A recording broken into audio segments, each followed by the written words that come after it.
Welcome dear students on my YouTube channel. Today I am going to discuss chapter 6 of class 7 motion and time. आज हम motion and time को discuss करेंगे. So let us start. Motion. We all often observe that objects like motor vehicles, aeroplane, animals, birds and human beings are having different type of motion. हम अपने आसपास अनेक vehicles को, aeroplane को, birds को, इन सब को मोशन में देखते हैं. हमारे गैलेक्सीज़ में जो सन है या मून है या स्टार्स हैं, इन सब में भी मोशन होता रहता है.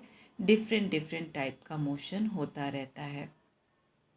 अगर हम अपने घर में बैठे हैं फिर भी हमारे बॉडी के अंदर ब्लड फ्लो करता रहता है. That is motion of blood in arteries and veins. जब हम सांस लेते हैं तो हवा अंदर जाती है और बाहर आती है. So it is also the movement of air inside the lungs and movement of carbon dioxide outside the lungs. इस तरह से अगर देखा जाए तो मोशन हमारे लाइफ का एक इंटीग्रल पार्ट है, अभिन्न अंग है. लेकिन ऐसा कौन सा कंडीशन है जब हम किसी ऑब्जेक्ट को कह सकते हैं कि वो मोशन में है?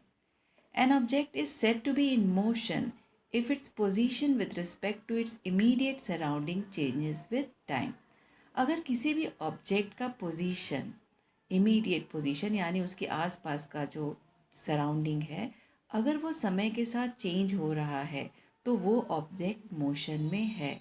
और अगर समय के साथ साथ उसका इमीडिएट सराउंडिंग चेंज नहीं हो रहा है, वही का वही है, तो वो ऑब्जेक्ट रेस्ट पोजीशन में है.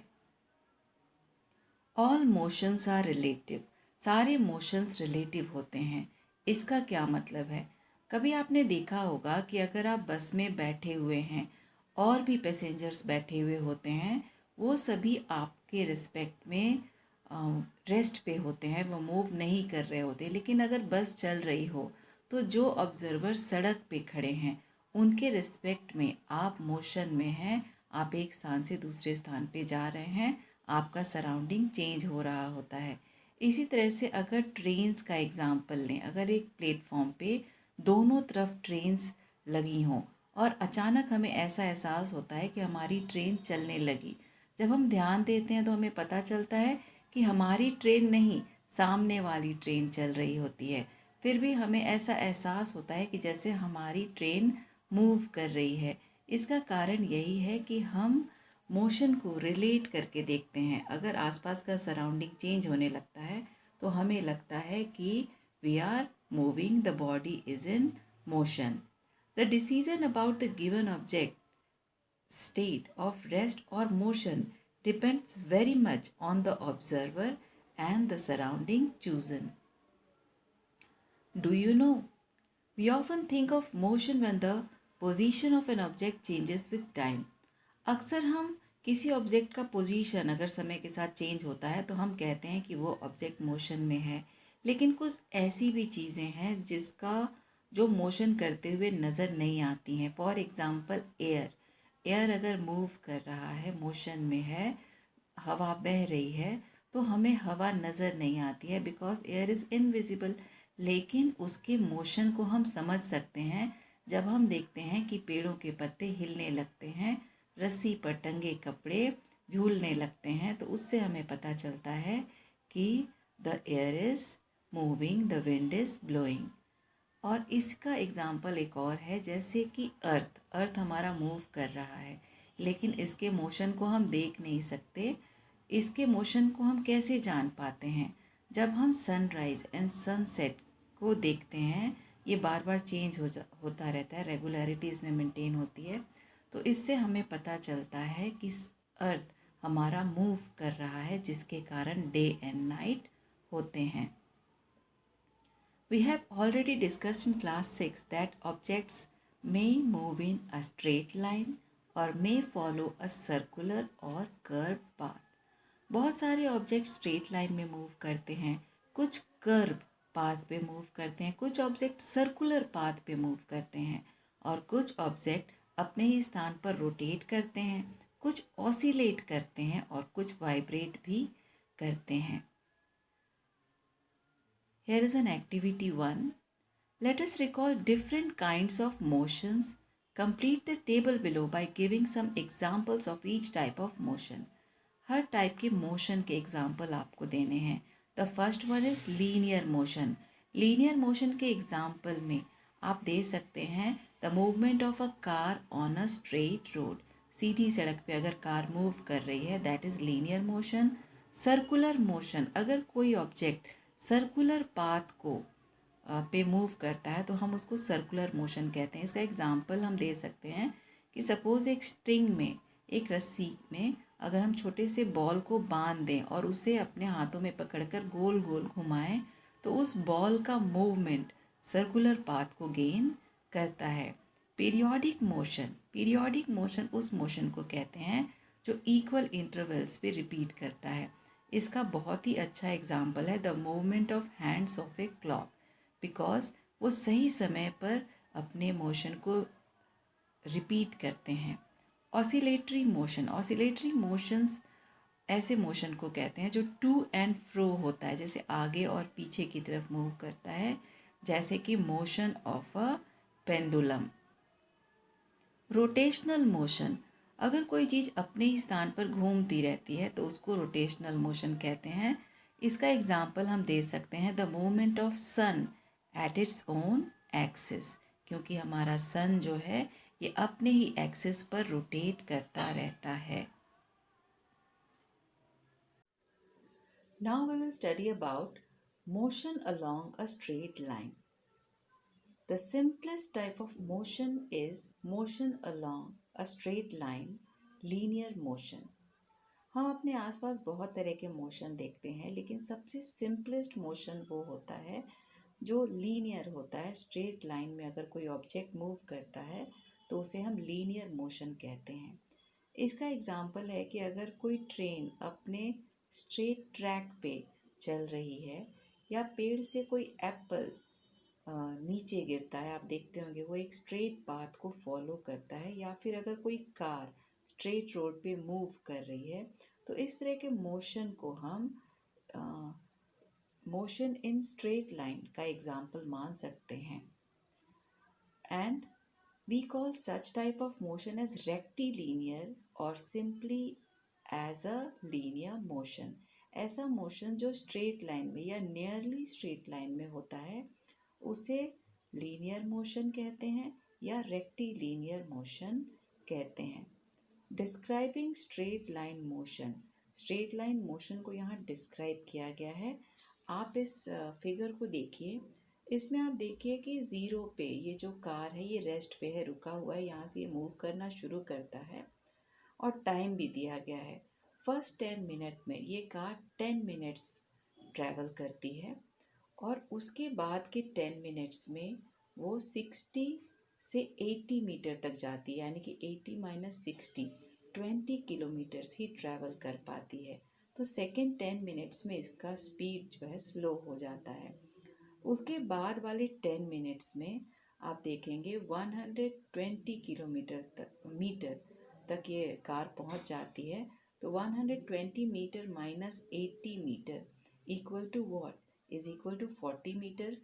तो थर्ड 10 मिनट्स में ये कार जो है 40 किलोमीटर्स ट्रैवल करती है. तो इस तरह से अगर हम कंपेयर करें तो फर्स्ट 10 मिनट्स में ये कार का स्पीड सबसे ज़्यादा होता है और सेकेंड 10 मिनट्स में इस कार का स्पीड सबसे स्लो हो जाता है. We thus realize that the change in the position of an object help us to decide how fast or slow its motion is. किसी भी ऑब्जेक्ट के पोजीशन के चेंज होने के साथ, समय के साथ अगर उसका पोजीशन चेंज हो रहा है तो उससे हमें पता चलता है कि वो ऑब्जेक्ट का स्पीड फास्ट है या स्लो है. What is speed? Speed is a measure of how fast N object is moving. Speed को मेज़र करके हम जान सकते हैं कि कोई भी ऑब्जेक्ट कितना फास्ट मूव कर रहा है. Speed can be regarded as an indicator of the rapidity of a given motion. In our daily life, we come across two common situations. अपने रोज़मर्रा की ज़िंदगी में हम दो तरह के कॉमन सिचुएशंस हमारे अ, हम देखते हैं। फर्स्ट वन यहाँ दिया गया है, डिफरेंट ऑब्जेक्ट्स में take different times to cover the same distance. दो ऑब्जेक्ट्स हैं और उन्हें अगर सेम डिस्टेंस को कवर करना है तो वो समय अलग अलग समय लगा सकते हैं। तो इस केस में हम कहते हैं कि जिस ऑब्जेक्ट ने कम समय लगाया सेम डिस्टेंस को कवर करने के लिए वो फास्ट मूव कर रहा है, और जिस ऑब्जेक्ट ने उसी डिस्टेंस को मूव करने के लिए ज़्यादा समय लगा दिया उसकी स्पीड स्लो है। सेकेंड सिचुएशन क्या होता है कि अगर दो ऑब्जेक्ट्स मूव कर रहे हैं और उन्हें सेम टाइम इंटरवल दिया गया है।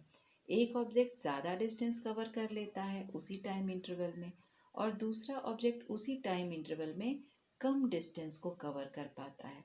तो उस केस में हम कहते हैं कि जो ऑब्जेक्ट सेम टाइम इंटरवल में ज़्यादा डिस्टेंस कवर कर लेता है उसकी स्पीड फास्ट है, और जो कम डिस्टेंस कवर करता है उसकी स्पीड स्लो है। इस तरह से हम देख रहे हैं कि स्पीड दो बातों पे डिपेंड करता है, एक तो डिस्टेंस कवर्ड और दूसरा उसके टाइम टेकन पे।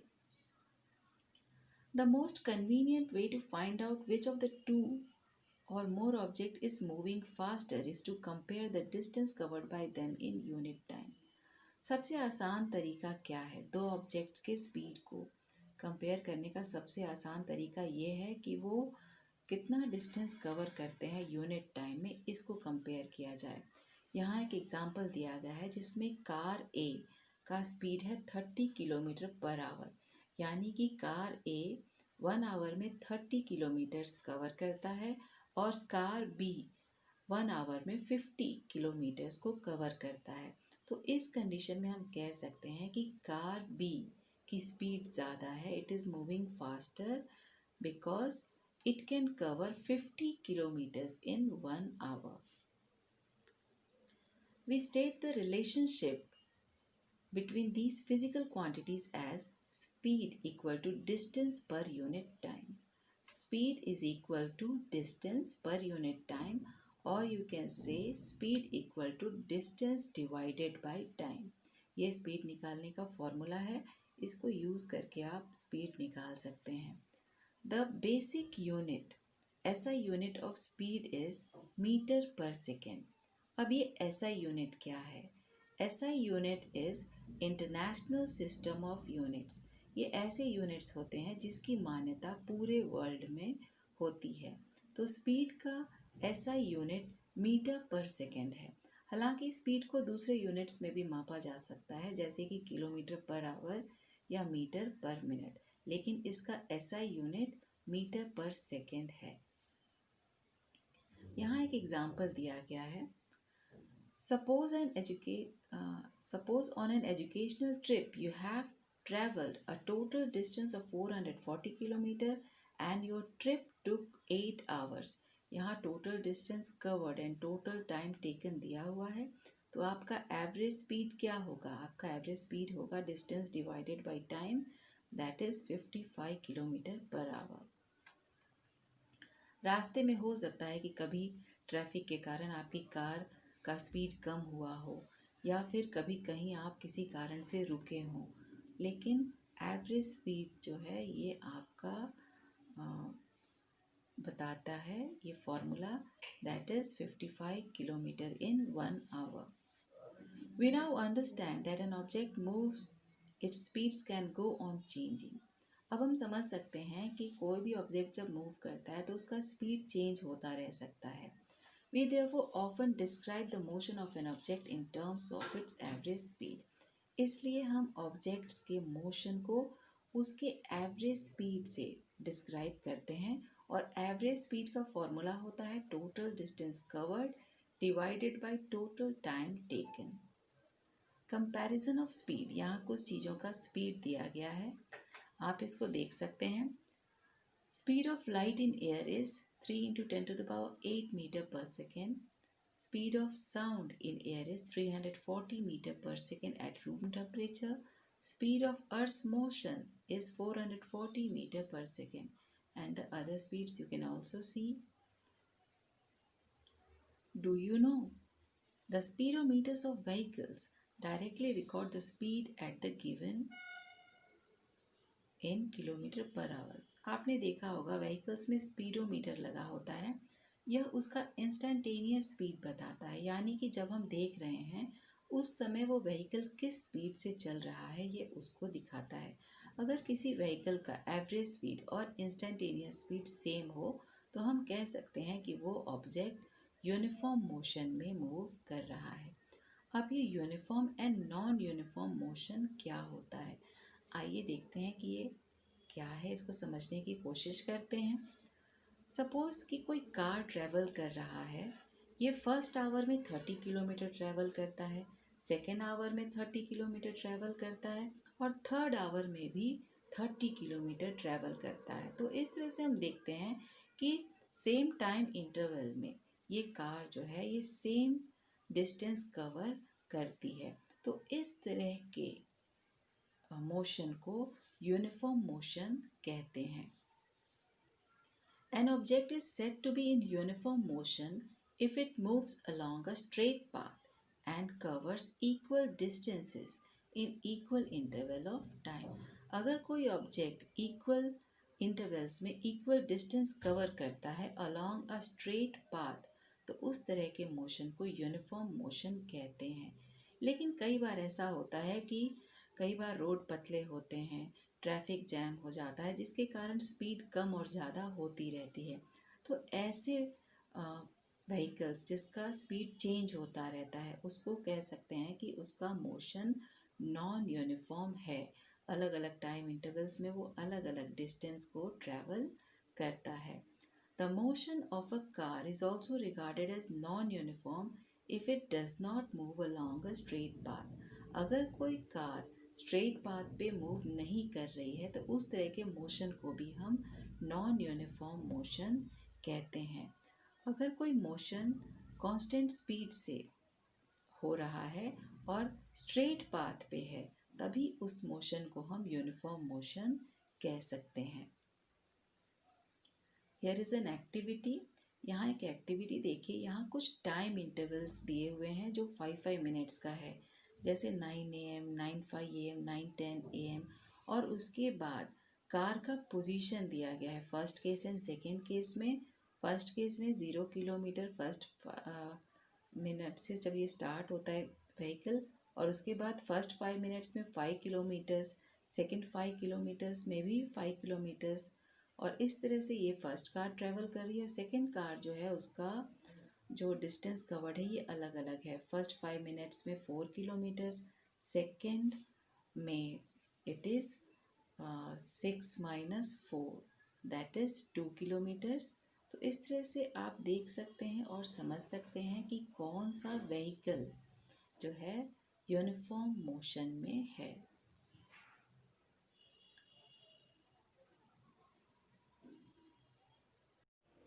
And now we will study about time. Time plays an important role in our life. Any change or movement which takes place is understood in terms of a physical dimension called time. Time से relate करके हम अपने आसपास बहुत सारे changes या movement को समझते हैं या देखते हैं। कुछ इवेंट्स होते हैं जो कभी कभार होते हैं, जैसे सोलर एक्लिप्स या लूनर एक्लिप्स। कुछ ऐसे इवेंट्स होते हैं जो इक्वल टाइम इंटरवल पे अपने आप को रिपीट करते हैं, जैसे सनराइज़ है या सनसेट है या चेंज ऑफ सीजन्स हैं।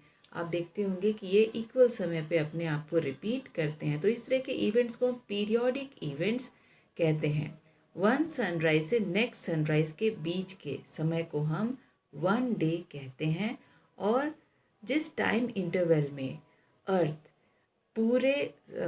सन के चारों तरफ एक रेवोल्यूशन कंप्लीट कर लेता है उस टाइम को हम 1 ईयर कहते हैं। टाइम को हम मेज़र कैसे करते हैं? The early scientists developed many devices to measure time intervals that are much smaller than a day. पहले के साइंटिस्ट ने बहुत सारे ऐसे डिवाइसेस बनाए थे जिसको समय के छोटे अंतरालों को मापा जा सकता था, जैसे सन डायल है, आवर ग्लास या वाटर क्लॉक, इस तरह की चीज़ें। आजकल हम टाइम को मेज़र करने के लिए क्लॉक्स या व्रिस्ट वॉचेस को यूज़ करते हैं। ये हमें टाइम बहुत एक्यूरेसी के साथ बताते हैं, minutes, hours, seconds accurate time का हमें पता चल जाता है आजकल के डिवाइसेस से। बहुत सारे क्लॉक्स जो है वो पीरियोडिक मोशन का यूज़ करते हैं। An oscillating simple pendulum is an example of a periodic motion. एक oscillating simple pendulum periodic motion का एग्जाम्पल है। सिंपल पेंडुलम क्या है, इसको देखिए। सिंपल पेंडुलम को बनाने के लिए आपको एक मेटल का बॉब चाहिए। यहाँ पे फिगर में देखिए, जो स्ट्रिंग से नीचे छोटा बॉल जैसा लटक रहा है उसको बॉब कहते हैं, और उसको एक थ्रेड से बांध कर लटका देते हैं। किसी थ्रेड या स्ट्रिंग से बांध कर उसको हम लटका देते हैं। जब ये पेंडुलम रेस्ट पोजीशन पे होता है तो उस पोजीशन को हम mean position of the pendulum कहते हैं। फिर इस बॉब को हम खींच कर अगर किसी एक साइड लेकर जाएं तो वह उसका एक्सट्रीम पोजीशन होता है, और वहाँ से जब उसे हम छोड़ देते हैं तो ये वापस अपनी मीन पोजीशन पे आता है और अदर साइड के एक्सट्रीम पोजीशन को गेन करता है। उसके बाद ये फिर मीन पोजीशन पे आकर फिर वहीं से पहुंच जाता है उसी स्ट्रिंग पोजीशन पे जहां हमने उसको छोड़ा था। तो जब ये एक्सट्रीम पोजीशन पे वापस आ जाता है तो उसको हम one complete oscillation of the pendulum कहते हैं। और जितना समय लगता है किसी पेंडुलम को एक ऑसिलेशन कंप्लीट करने में, उसे हम उस पेंडुलम का टाइम पीरियड कहते हैं। The time taken to complete one complete oscillation by pendulum is known as the time period of the pendulum. The discovery of the oscillatory motion of pendulum. Its properties are generally attributed to Galileo. Galileo जब एक बार church में गए थे तो उन्होंने देखा क्या कि बहुत सारे जो लैम्प, लाइट के लैम्प्स होते हैं, वो सीलिंग से लटकते हुए लाइट के लैम्प बहती हुई हवा के कारण स्विंग कर रहे थे। और उन्होंने ये भी नोटिस किया कि बहुत सारे जो लैम्प हैं वो उनका time period one oscillation complete करने का सेम था। इसको मापने के लिए उन्होंने अपने व्रिस्ट के पल्सेस को यूज़ किया, उसके बीट्स को यूज़ किया उस टाइम पीरियड को मेज़र करने के लिए। और उन्हें पता चला कि पेंडुलम जो इक्वल लेंथ के पेंडुलम्स हैं उनका टाइम पीरियड सेम था। Now here is an activity. आपको इस एक्टिविटी में एक पेंडुलम बनाना है। Setup a pendulum as shown in figure. Use a definite length 1 metre का आपको थ्रेड लेना है। उसके नीचे आपको कोई भी मेटल का बॉब लटका देना है, और उसके बाद आपको करना क्या है, यहाँ पे आप लेंथ ऑफ थ्रेड लिखेंगे, और उसके बाद इसके ऑसिलेशंस को 10 ऑसिलेशंस को जब आप उसको एक्सट्रीम पोजीशन पे ले जाकर छोड़ेंगे तो 10 ऑसिलेशंस कंप्लीट करने में वो कितना टाइम लेता है उसको आपको नोट करना है, और उसको यहाँ लिखते जाना है, और उसको 10 से डिवाइड करके आपको उस पेंडुलम का टाइम पीरियड पता चल जाएगा। ऐसा आपको करना है 3-4 बार। इस एक्टिविटी को रिपीट करना है विद द सेम पेंडुलम, और इसको चेक करना है आपको कि क्या उस पेंडुलम का टाइम पीरियड सेम है। We will find that a slight change in its initial displacement does not affect the time period of the pendulum. हम देखते हैं कि अगर माइनर चेंज भी होता है अगर उसके इनिशियल पोजीशन में, तो भी पेंडुलम का टाइम पीरियड चेंज नहीं होता है, और एक पेंडुलम जिसका लेंथ डेफिनेट हो उसका टाइम पीरियड सेम होता है। Now, a clock or a wristwatch runs continuously and can be used to show no time. हम क्लॉक या wrist वॉच का यूज़ करते हैं टाइम देखने के लिए, लेकिन जब कोई रेसिंग में एथलीट कोई अगर दौड़ रहा है तो उसको मेज़र करने के लिए, एक्यूरेसी के लिए, जब हमें एकदम सेकेंड्स का मेज़रमेंट करना होता है तो उसको मेज़र करने के लिए स्टॉप क्लॉक का यूज़ किया जाता है। Nowadays we use the quartz crystal clocks using suitable circuit in them. These clocks are much more precise than pendulum clocks. ये clocks pendulum clock से ज़्यादा precise होते हैं, हमें ज़्यादा accurate time बताते हैं। Do you know? Automobiles are fitted with devices that directly measure the distance covered in kilometer. That is odometer, and second is show their speed at different times, that is स्पीडोमीटर्स। आजकल के vehicles में odometer and स्पीडोमीटर्स लगे होते हैं। ओडोमीटर्स हमें distance covered बताते हैं और स्पीडोमीटर से हमें उस व्हीकल का इंस्टेंटेनियस स्पीड पता चलता है। Now measuring speed. यहाँ कुछ एग्जाम्पल दिए गए हैं जिससे हम किसी भी व्हीकल का एवरेज स्पीड निकाल सकते हैं। यहाँ पे ओडोमीटर की रीडिंग जब कार रेस्ट पोजीशन पे थी उसके बाद वो स्टार्ट होती है, कुछ डिस्टेंस कवर करती है 8 आवर्स में और उसके बाद फिर 12,400 किलोमीटर पे उसका ट्रिप एंड हो जाता है।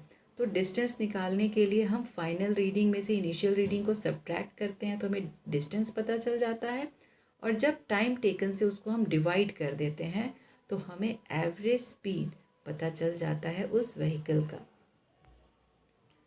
Now here is an activity.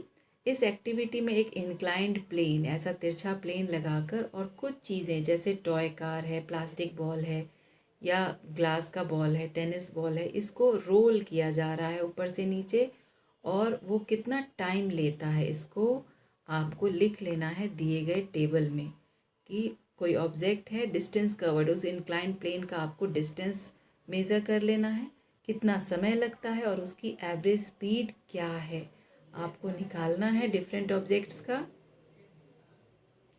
What happens to the average speed if angle of inclination of the plane is changed? अगर प्लेन का इंक्लिनेशन आप चेंज करते हैं तो उसकी स्पीड पे क्या अंतर पड़ता है, इसको भी आप नोट कर सकते हैं। There are some simple calculations. आप जानते हैं कि speed is equal to distance divided by time और उसी फॉर्मूला से ये फॉर्मूला भी डिराइव हो गया है। Distance covered is equal to speed into time. इससे अगर स्पीड एंड टाइम दिया गया है तो आप डिस्टेंस कवर्ड निकाल सकते हैं। और इस एग्जांपल में टाइम निकालना है, डिस्टेंस एंड स्पीड आपको दिया गया है व्हीकल का तो आप टाइम टेकन ईजिली निकाल सकते हैं इस फॉर्मूला को देखकर। Now about graphs. बहुत सारी चीज़ों का विजुअल कंसेप्ट हमको मिलता है by looking at the graph. जब हम किसी चीज़ का पिक्टोरियल रिप्रेजेंटेशन देखते हैं तो वो हमें ज़्यादा इंटरेस्टिंग और अच्छी तरह से समझ में आता है। तो ये है बार ग्राफ और राइट साइड में आपका है पाई ग्राफ। पाई ग्राफ में यहाँ पे बताया गया है कि स्कूल को ट्रैवल करने के लिए किस किस साधन से लोग जाते हैं। वॉकिंग एंड कार के द्वारा बहुत ज़्यादा लोग जाते हैं। The percentage of people who uses walking and car for going to school is more and people students you can say use least train to go to the school. So in this way these graphical representation are very easy to understand. Now using graph to describe motion, distance time graph. distance time graph बनाने के लिए यहाँ पे time जो कि independent variable है उसको x axis पे रखा जाता है और वाई एक्सिस पे डिस्टेंस को जो कि डिपेंडेंट वेरिएबल है उसको वाई एक्सिस पे रखते हैं और उसके बाद जैसे जैसे टाइम के अनुसार डिस्टेंस कवर्ड चेंज होता है उस ग्राफ को प्लॉट कर लिया जाता है और उन पॉइंट्स को मिलाते हुए हम डिस्टेंस टाइम ग्राफ बना सकते हैं। This was all about the chapter. I hope you all understand.